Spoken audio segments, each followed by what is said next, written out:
애청자 여러분 안녕하셨습니까? TV바보라를 담당하고 있는 이윤민 목사입니다. 제가 개인 사정에 의해서 이번 주에는 좀 업로드가 늦게 시작이 된 오늘 목요일인데 제가 특별한 일이 없으면 매주 월요일 일주일에 한 개 이상은 업로드하려고 그랬습니다만 개인 사정에 의해서 좀 늦어졌습니다. 이해를 해 주시고 앞으로도 계속 많은 구독과 또 관심과 기도와 또 좋아요 막 좀 협조를 해 주시면 고맙겠습니다. 오늘 이 시간에는 14번째 세상을 보는 눈 키포인트가 시리즈로 쭉 나가고 있죠. 첫 번째 키포인트가 전체 도표, 그리고 두 번째가 대적자 마귀에 대한 것, 그리고 세 번째가 가인의 후손과 셋의 후손, 그리고 지난주에는 네 번째로 70일에 오늘 이 시간에는 키포인트 세상을 보는 눈 키포인트 다섯 번째 계시록에 대해서 얘기를 할까 합니다.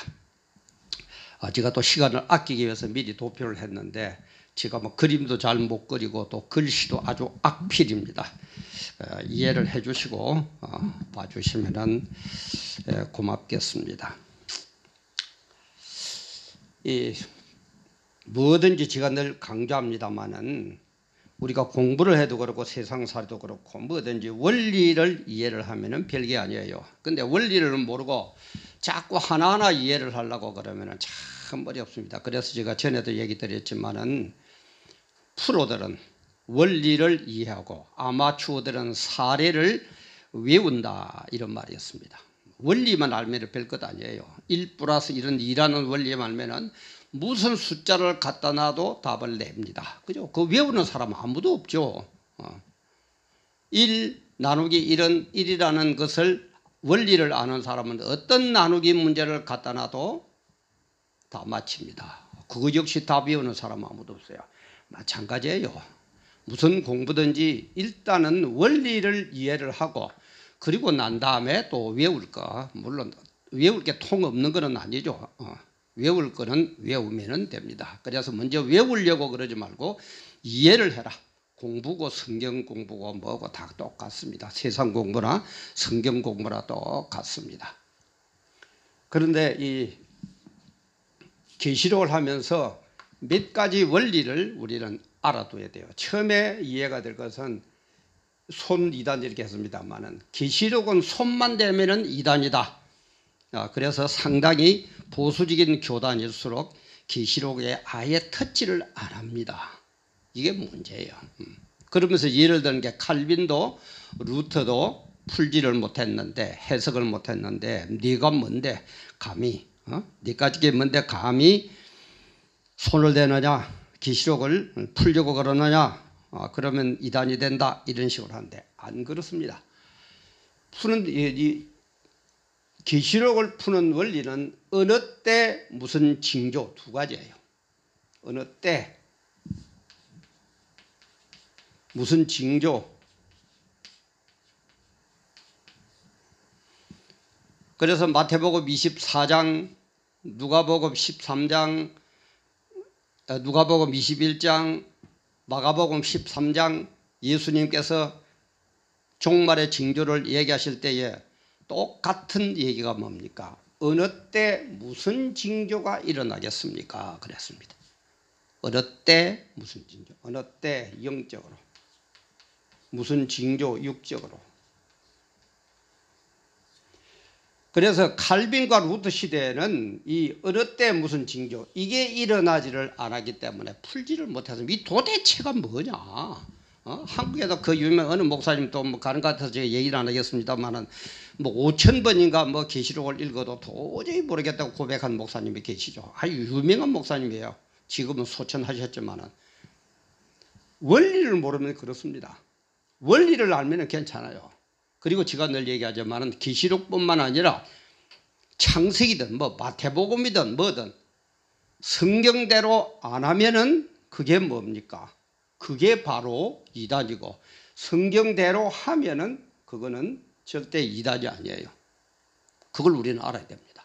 성경대로 해석하면은 이단은 아닙니다. 성경대로 안 하면은 이단입니다. 그는 계시록뿐만 아니라 어느 것이든 그렇습니다. 그런데 지금은 종말 때이기 때문에 종말 시대를 맞았기 때문에 어느 때 무슨 징조가 그대로 드러나고 있습니다. 그래서 영육으로 계시록을 얼마든지 풀리는 그런 시대입니다. 그래서 주님께서도 이것을 봉하지 말고 빨리 전하라 그랬어요. 사도 요한 보고. 근데 왜 그때는 안 되었다고요? 어느 때 무슨 징조가 없으니까 풀지를 못했어요. 지금은 풀리는 시대이기 때문에 푼다. 그래서 계시록을 손댄다고 이단이 아니고 뭐든지 성경 어느 것이든지 바로 성경대로 안 하면은 이단이고 성경대로 하면은 이단이니까 걱정할 것 없다. 그 다음에 푸는 방법은 공의와 사랑으로 풀립니다. 제가 하나님의 내비게이션 공의와 사랑에 올린 것도 있습니다만은 잘 이해가 안 되시는 분은 그걸 먼저 보시고 보면은 좋겠습니다. 공의와 사랑 하나도 안 어려워요. 그래서 공의와 사랑 돼 있죠. 그 다음에 자녀 양육하는 요거 나중에 하기라고. 그 다음에 이 스타일이 어떤 식으로 지금 구성이 되어 있느냐 하면은 인재앙, 나팔재앙, 대접재앙 세 가지 재앙이거든요. 근데 인재앙이 1, 2, 3, 4, 5, 6 각각 재앙이 7가지 재앙이 일어납니다. 인재앙도 7가지, 나팔도 7가지, 대접도 7가지. 그런데 인재앙도 첫째 인, 둘째 인, 셋째 인, 넷째 인, 다섯 이렇게 나가다 7째 인이 안에 뭐가 들어있느냐. 이게 나팔재앙이 여기 들어있어요. 구조가 그렇게 되어 있습니다. 그래서 나팔재앙도 이제 첫째, 둘째, 셋째, 넷째, 다섯째, 여섯째 이렇게 나가다가 7째 안에 뭐가 있느냐? 대접재앙이 들어가 있습니다. 구조가 이렇게 되어 있어요. 이 원리를 모르면 또 헷갈립니다. 와, 이거 뭐 무슨 이런 게 있느냐? 참 헷갈리는데 알고 보면 안 받아야죠. 다시 한번요. 인재앙 첫째가 인재앙이고 두 번째가 나팔재앙, 세 번째가 대접재앙인데 인재앙에서는 첫째, 둘째, 셋째, 넷째로 나가다가 7째 인재앙 안에 나팔재앙이 들어있다. 나팔재앙도 하나, 둘, 셋, 넷, 다섯, 여섯, 7 되는데 이 나팔재앙 7번째 나팔재앙 안에 대접재앙이 들어있다. 이렇게 이해를 해주시면은 또 그렇게 어렵지를 않습니다. 그리고 또 해석 문제에서는 구약 인용이 많으니까 옛날로 돌아간다. 과거 해석을 하고 하는 거야. 아니에요. 이것도 원리를 모르니까 그런 소리 하는 거예요. 자, 우리가 이해를 하기 위해서 A라는 예쁜 아가씨가 혼기가 되어가지고 지금 선보러 갑니다. 근데 선을 보는 그 시간으로 볼 때에 같이 참석한 사람들은 그 남자를 봤어요. 어떻게 생기고 뭐 성격이 어떻고 뭐 어쩌고 하는 걸 봤기 때문에 이해가 됩니다.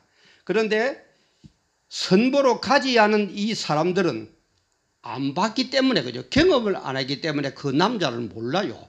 그러면은 갔다 왔을 때에 야, 그 선본 그 남자가 어떻대 그러면은 그 남자가 생긴 거는 장동건이 같이 생겼고 키는 너 오빠만 정도 되겠고 뭐 어쩌고 하면은 그 어떤 그 이해입니까? 그 이해가 바로 지금까지 우리가 경험했던 것을 가지고 안 본 사람에게 설명해 주면은 제일 이해가 빠릅니다. 그죠? 근데 뭐 얼굴은 어떻게 생겨, 눈은 어떻게 생기고 뭐 어쩌고 참 이해가 안 돼요.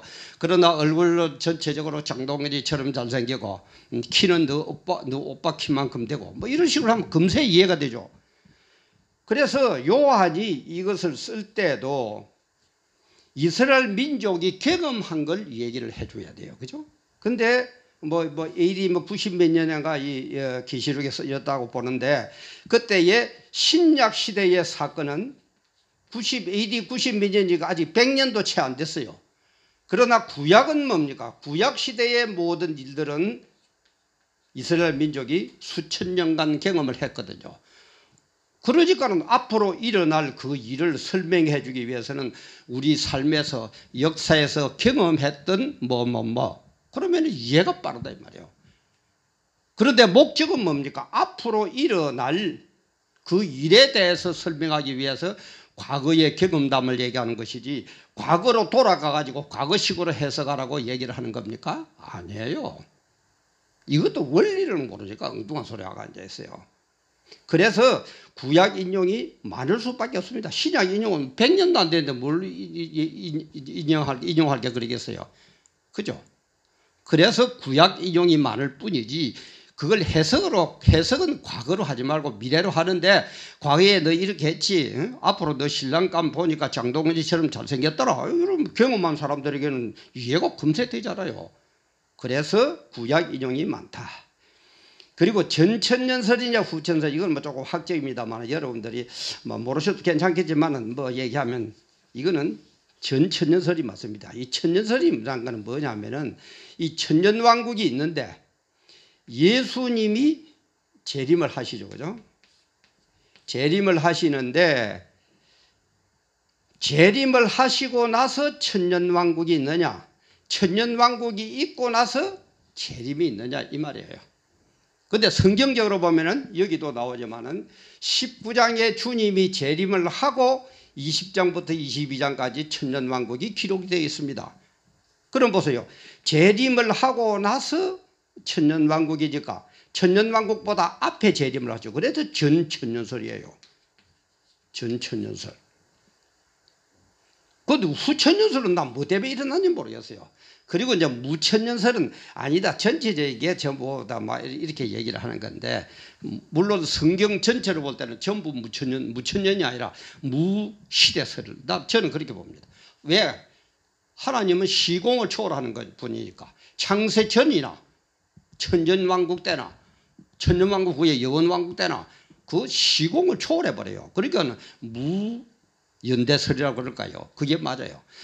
그래서 그런 입장에 볼 때는 무천년설이 맞지만은 지금 성경을 중심으로 볼 때는 전천년설이 맞다. 주님이 19장에 재림을 하시고 그런 다음에 천년왕국이 건설되기 때문에 전천년설이 맞다. 이렇게 이해를 해주면 되겠습니다.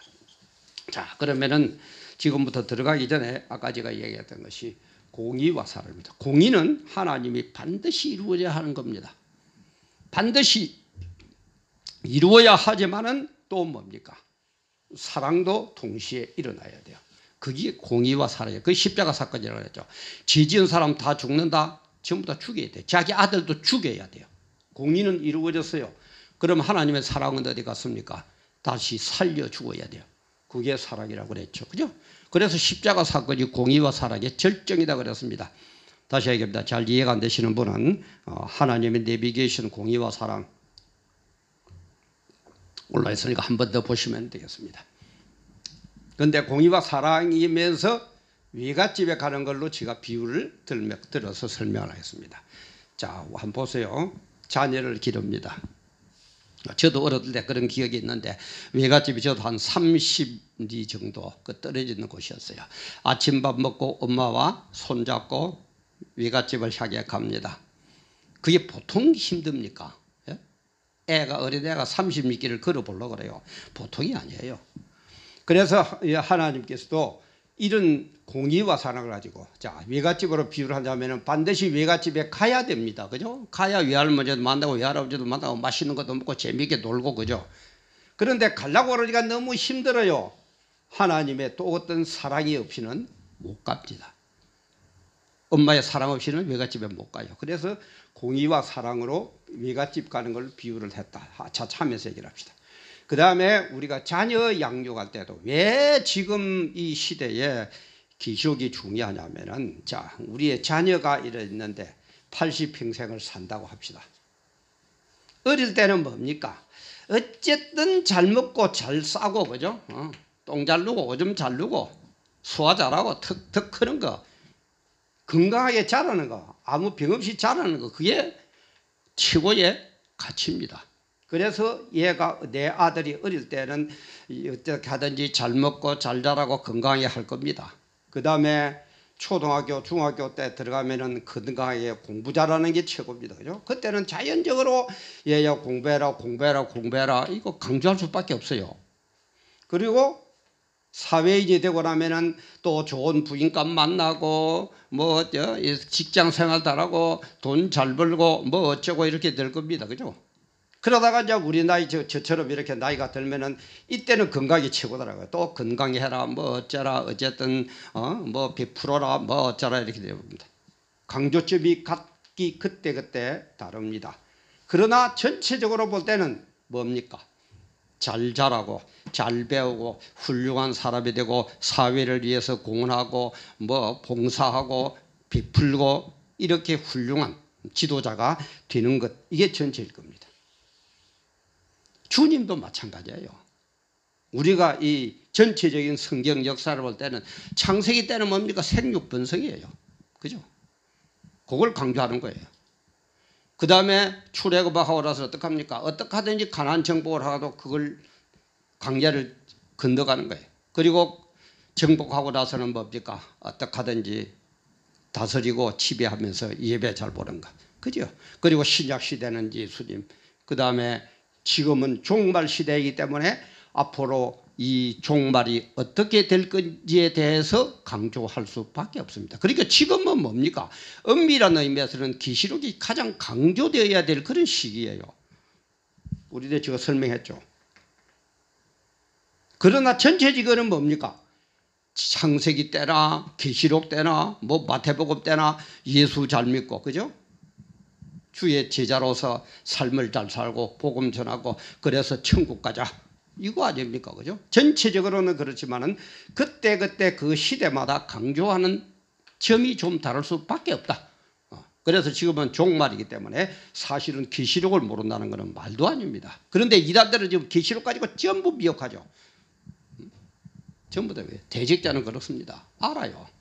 우리보다 시공을 앞서 초월하기 때문에 마귀 새끼들은 알아요. 그래서 지금 어떻게 하든지 교회마다 일어나는 게 뭡니까? 전부 특히 강조하는 게 심판주가 나라는 거예요. 내가 예수라는 거예요. 계시록에 보면 이 심판주가 누굽니까? 예수 그리스도거든요.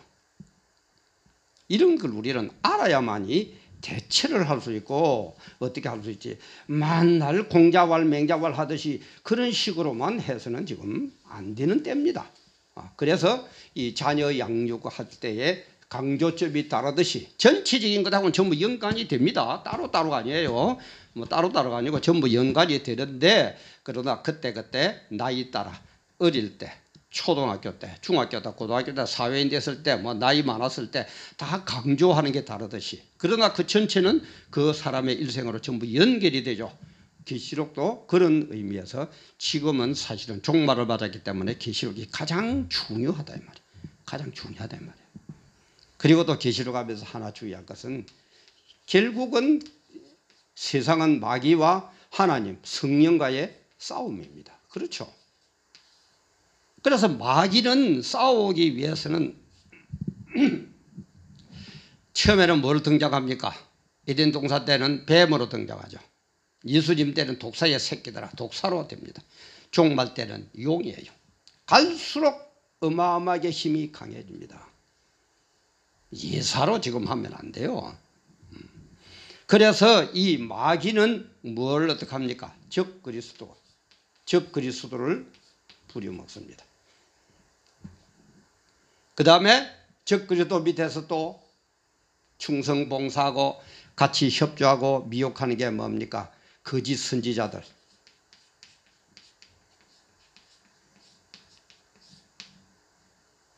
성령은 뭡니까? 하나님은 어떡합니까? 해 입은 여자. 그죠?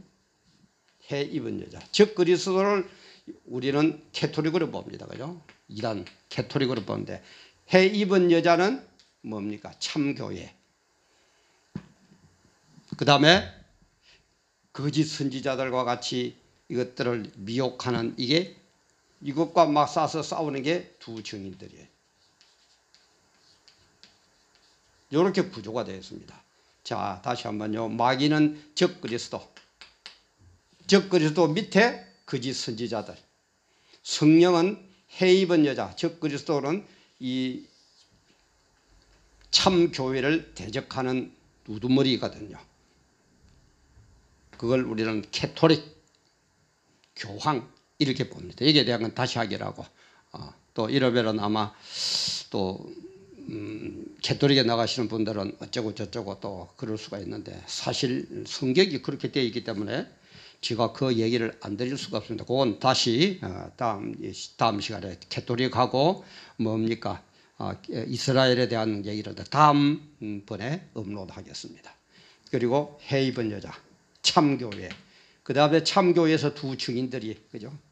그 고난을 뚫고 목숨 내놓고 합니다. 그러나 이 거짓 선지자들은 적 그리스도를 따르면서 끝까지 대적을 합니다. 이것이 성경 계시록을 하기 전에 우리가 전체적으로 알아야 될 문제다. 이렇게 생각하시고 사실은 이거 계시록은 신학교에도 그러지만 한 학기를 해도 다 못할 정도로 엄청난 많은 양입니다. 그리고 또 학설도 많고요. 네가 옳으니 내가 옳으니 시비거리도 많고요. 그러나 저는 이 원리의 입장에 가지고 설명을 해드릴 거니까 잘 이해를 하고 혹시 저하고 또 학설을 다르게 보는 관점을 다르게 보는 분들도 있을 수 있습니다. 아마 있을 겁니다. 그거는 나는 또 내 나름대로 공부를 해가 그렇게 한다는 거고 또 여러분 이렇게 하는데 단 이단 학설은 받아들이지 마시고 그렇게 가르치시면 되겠습니다. 자, 계시록은 1장부터 22장까지 있습니다. 1장은 뭡니까? 총론, 서론입니다. 자, 어린 애가 가는 데 대해서 다시 한번 얘기를 해봅시다. 공의와 사랑 위갓집에 가는 거라고 그랬습니다. 엄마가 아들을 놓고 야, 너 언제 며칠 날 외갓집에 가는데 같이 가자. 그게 가면은 뭐 어쩌고 저쩌고 뭐 그리고 또 우리 집은 뭐 거리가 얼마나 되고 우리 집은 어떻고 막 총론적인 걸 얘기를 하는 겁니다. 그러면서 이제 2장 3장에는 지상교회 7교회에 대한 걸 전부 얘기를 합니다. 그러면은 위갓집 가는 거에 비하면 우리 집은 이렇고 어쩌고 저쩌고 그런 데 해당이 되거든요. 그 다음에 4장 5장에서는 천국의 예배 보는 모습 천국 교회에 대한 얘기를 합니다. 그러면은 외갓집에 가는 거에 비하면 우리 집은 이리를 한데 외갓집에 가면은 이리를 해가지고 외할머니가 맛있는 것도 해줄 거고 뭐 어쩌고 저쩌고 할 것이다. 그러니까는 애도 이제 용기를 탁 가집니다. 아, 그래요. 갑시다. 엄마하고 같이 갑시다 해가지고 이제 나서는데 6장에 인장이 시작이 됩니다. 제일 먼저 인장이라 그랬죠. 그죠? 인장이죠. 첫째 장부터 여섯째 장까지 쭉 하고 나니까는 이게 장난이 아니에요. 엄마 손잡고 외갓집에 간다고 나섰는데 이게 장난이 아니에요. 너무너무 힘들어요. 어리대보다 못한 우리들이 천국까지 가려고 그러니까 얼마나 힘들겠습니까? 계속 끌고 가면 갈 사람이 아무도 없어요. 그래서 첫째부터 여섯째까지 인장을 한 다음에 잠시 또 이제 쉬면서 엄마가 얘기를 합니다. 얘야 힘들지. 그러나 외갓집에 가면 너무너무 좋아. 그 용돈도 주고 뭐도 어쩌고 저쩌고 힘을 돋웁니다. 그게 7장에서 일어나는데 사랑으로 그죠? 이거는 반드시 가야 되는 것이고 주님의 사랑으로 엄마의 사랑으로 다시 설명을 해줍니다. 거기에 가면은 14만 거기에 가면은 맛있는 것도 있고 너를 좋아하고 옛 친구들도 만나고 막 설명해 줍니다. 우리 보고 14만 4천 명 흰옷 입은 큰 무리 그게 얼마나 좋은 건지 아느냐 하면서 다시 쉬면서 힘을 북 돋웁니다. 14만 4천은 주의 종들 흰옷 입은 큰 무리는 예수 믿는 성도님들 막 이렇게 해석하고 또 이것도 해석을 달리하는 분들이 있어요. 저는 그렇게 봅니다. 그러고 납니다. 그러고 나서는 이제 힘을 얻어서 8번째는 뭡니까? 이제 나팔장이 시작이 됩니다. 나팔장도 첫째부터 넷째까지 8장에서 시작이 되다가 첫째부터 넷째까지 나팔대왕이 지나게 되다가 독수리가 날아가면서 화 세 번을 외칩니다. 화. 그래서 8장에서는 나팔장 첫째, 둘째, 셋째, 넷째까지 나팔장을 얘기를 하고 그 다음에 9장으로 넘어가서 화 세 가지가 설명이 될 건데 9장에서는 화 하는 두 화만 첫째 화와 둘째 화만 나옵니다. 그게 이제 뭐냐 하면은 9장에서 첫째 화가 이 뭡니까? 다섯째 나팔이 첫째 화거든요. 제가 아까 얘기했죠, 그죠? 1, 2, 3, 4 쭉 되어 있는 데서 7번째에 그 다음 게 첫째 기 들어있다고 그랬습니다. 첫째 것이 들어있다고 그랬습니다. 그래서 화한 다음에 다시 이제 넷째까지 됐으니까 다섯째 나팔이 진행이 되게 되겠죠. 이 다섯째 나팔이 화로서는 첫 화고 황충의 재앙입니다. 그리고 이제 다시 9장에서 하나 더 진행이 되는데 여섯째 나팔이, 그죠? 각각 7가지씩 있다고 그랬죠. 여섯째 나팔이 진행이 되는데 그걸로 화한 걸로 치면은 둘째 화입니다. 그게 유브라데 전쟁이에요. 이 전쟁을 3차 대전으로 봅니다. 그래서 3차 대전은 극동에서 한국에서 안 일어납니다. 성경 예언은 그렇게 되어 있어요. 이스라엘 쪽에서 3차 대전이 일어납니다. 물론 국지전은 일어납니다. 왜? 성경이 종말이 가까워서 그죠? 종말의 징조로서 뭐라고 그랬습니까? 기근이 일어나고 지진이 일어나고 전쟁의 소리가 끊이지 아니하고, 그래서 국지전은 일어나지만 마지막 3차 대전은 유브라데 전쟁으로서 9장에 내기 있는 것처럼 중동 지역에서 이스라엘에서 일어납니다. 염려하지 마세요. 그렇다고 방심하면 안 됩니다. 지금 문재인 정권처럼 뭐 다 열어주면 안 돼요. 정신 바짝 차려야 돼요. 유브라데 전쟁이 여섯째 나팔로서 둘째 합니다. 그러면은 마지막 세 번째 화가 있어야 되겠죠, 그죠? 화 했으니까 이 세 번째 화가 뭐냐? 이게 16장에 나오는 7대접입니다. 7대접. 그런데 요 화는 하나씩 이렇게 풀고 붙고 이랬는데, 대접은 나팔로서는 7번째고, 그죠? 7번째 안에 그 다음 게 들어있다고 그랬으니까 나팔 재앙으로서는 7번째고 화로서는 세 번째 화고, 그리고 요 대접 재앙은 한꺼번에 확 쏟아버립니다. 그게 마지막 전쟁이에요. 이 지상에서 마지막 주님의 심판입니다. 그걸로 이제 성경에서는 뭐라고 얘기를 하느냐? 아마겟돈 전쟁으로 표현을 했습니다. 여기에서 심판은 사실상 끝나버립니다. 마지막 대접재앙 다 쏟아부었으니까 끝나는데 17, 18장에서는 뭘 하느냐? 큰 음녀에 대한 것. 큰 음녀가 뭡니까? 교회죠. 교회죠. 근데 교회도 무슨 음녀? 아까 얘기했지만 적그리스도, 캐토릭 같은 하나님을 팔아먹고 세상과 어울려서 놀아나던 교회. 음녀가 뭡니까? 자기 남편이 왜 딴 남자하고 놀아나는 거, 그게 음녀잖아요. 그죠? 여자는 교회를 상징하는 큰 음녀. 그냥 음녀가 아니고 큰 음녀예요. 얼마나 세상과 어울려가지고 온갖 나쁜 짓을 했든지 큰 음녀라고 합니다. 사실 여기서 심판은 다 끝납니다. 끝났는데 큰 음녀 심판을 한번 우리 연속을 해도 그렇죠. 아주 중요한 거는 클로즈업 쉽게 한번 보여주죠. 그래서 큰 음녀를 한번 교회를 클로즈업 해주고, 그 다음에 18장에서는 큰 성 바벨론, 세계 최초의 문명이 바빌로니아 문명이죠. 바벨탑 쌓은 거, 그죠? 창세기 나오죠.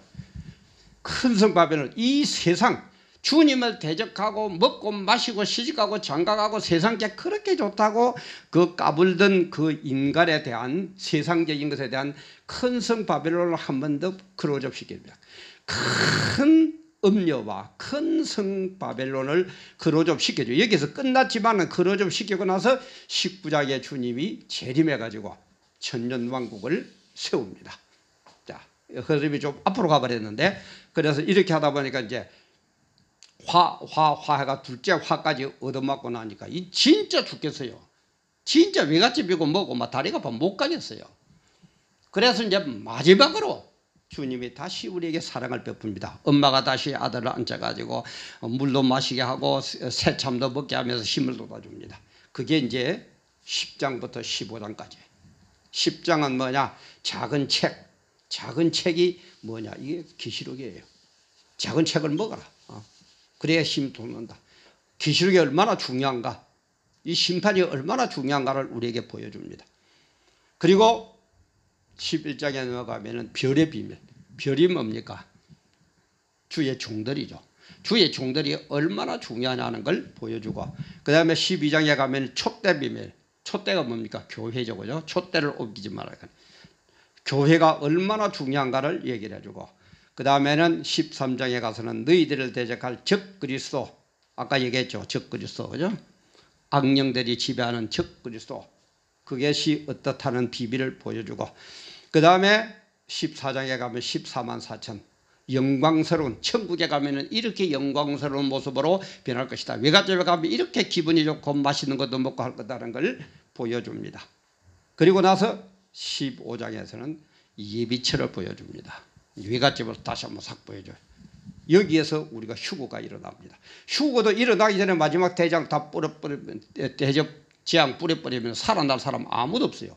그럼 휴거 예비처가 어디냐? 이건 아직 모르겠어요. 왜? 아직까지 아까 어느 때 무슨 징조를 했죠. 언젠가는 징조가 나타날 겁니다. 근데 아직까지는 징조가 안 나타났어요. 이거는 안 나타났어요.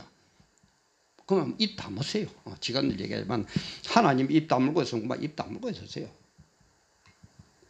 뭐가 목사가 학자가 막 그렇게 좋다고 세상 학문처럼 막 그러면 우리는 안 됩니다. 하나님이 수도하고 하나님 입 딱 다물라 그러면 그만 입 다물면 돼요. 근데 아직까지는 모릅니다. 예비처, 휴거, 어떤 방법으로 휴거하는지 그걸 모르겠어요. 그리고 나서 16장에다 일곱째 나팔, 그 다음에 일곱째 나팔은 이 대접 전부고, 이것이 바로 세 번째 화라고 그랬죠. 싹 정리를 해버리고 큰 음녀, 큰 성 바벨론 다시 한번 크로접 시켜주고 재림하고 천년왕국입니다.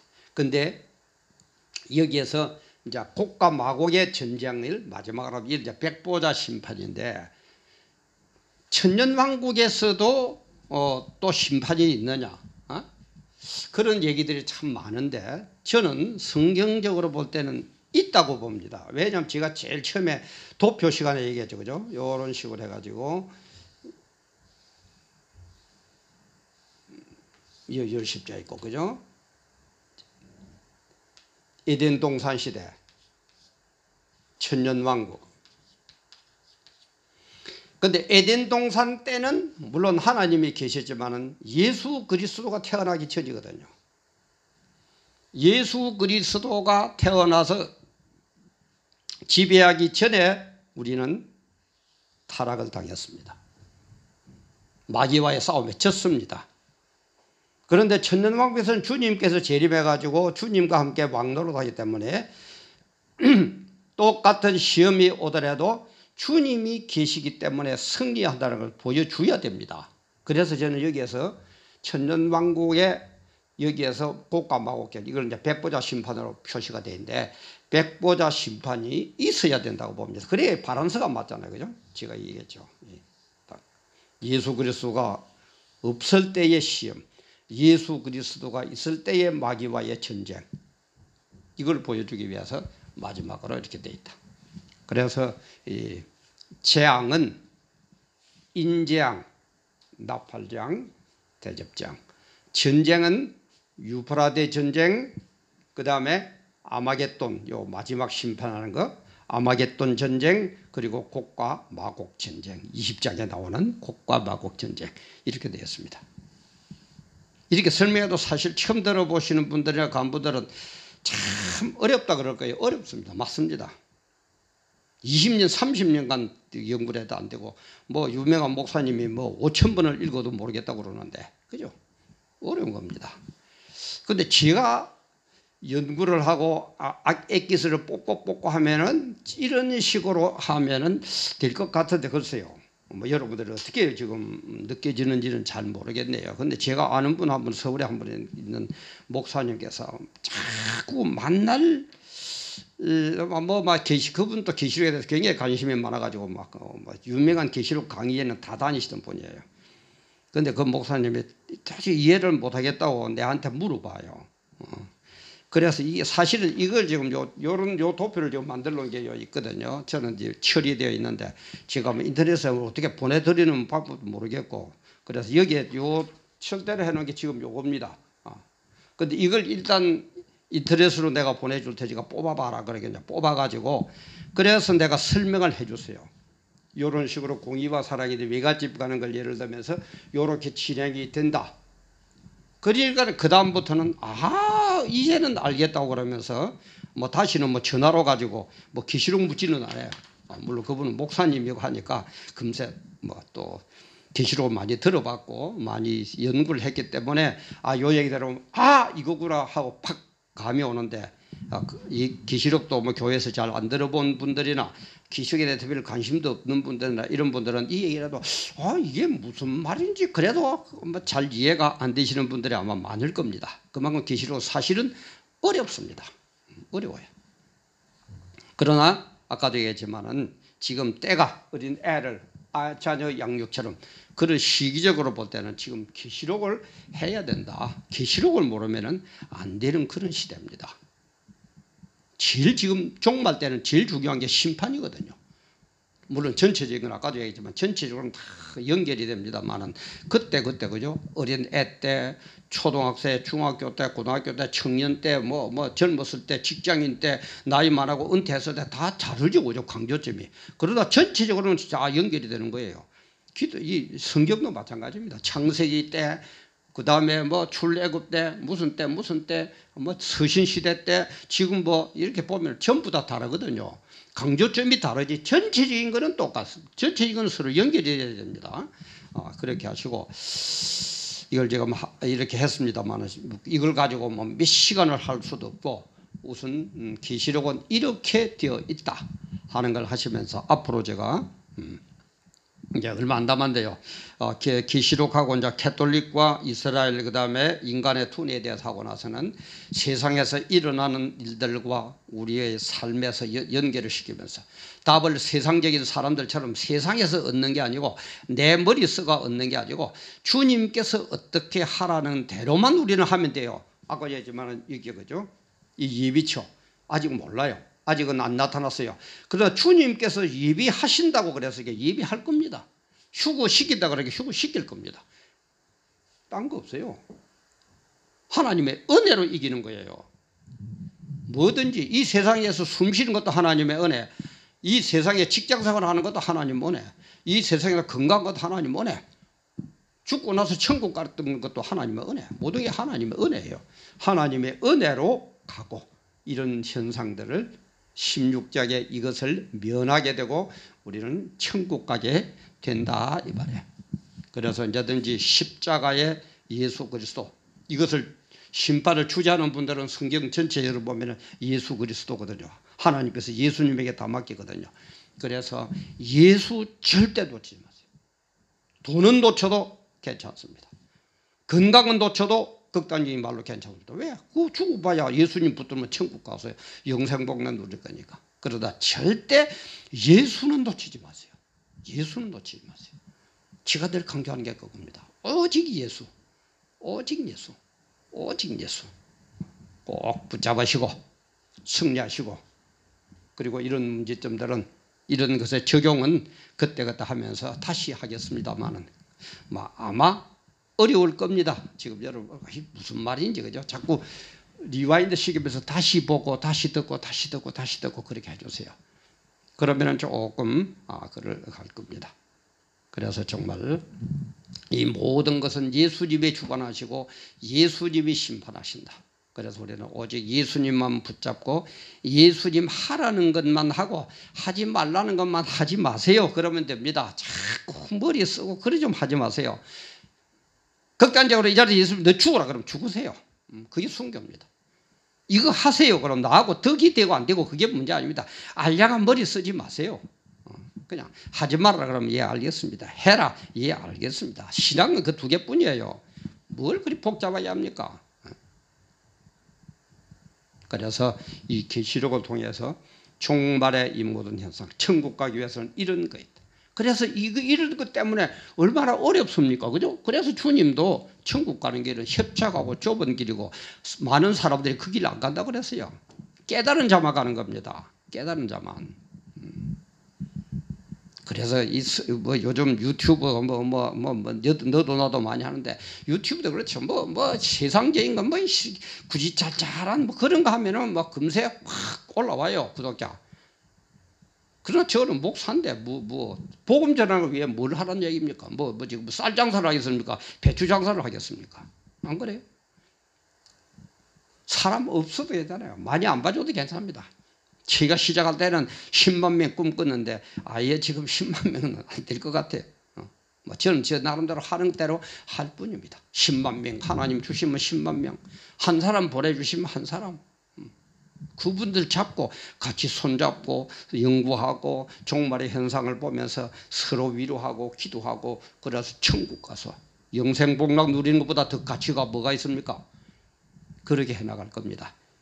많이 기대해 주시고 많이 협조해 주시고 이 계시록을 이해가 잘 안 되시고 다시 한번 리와인드하고 또 리와인드 해가지고 딱 보시면서 정말 종말을 맞을 때 적 그리스도에게 절대 미혹당하지 마시고 승리하고 영광 돌리고 거짓 선지자에게 속지 말고 승리하는, 그래서 천국에서 영생복락 누리는 여러분들과 저가 되기를 주님의 이름으로 간절히 기도합니다. 감사합니다.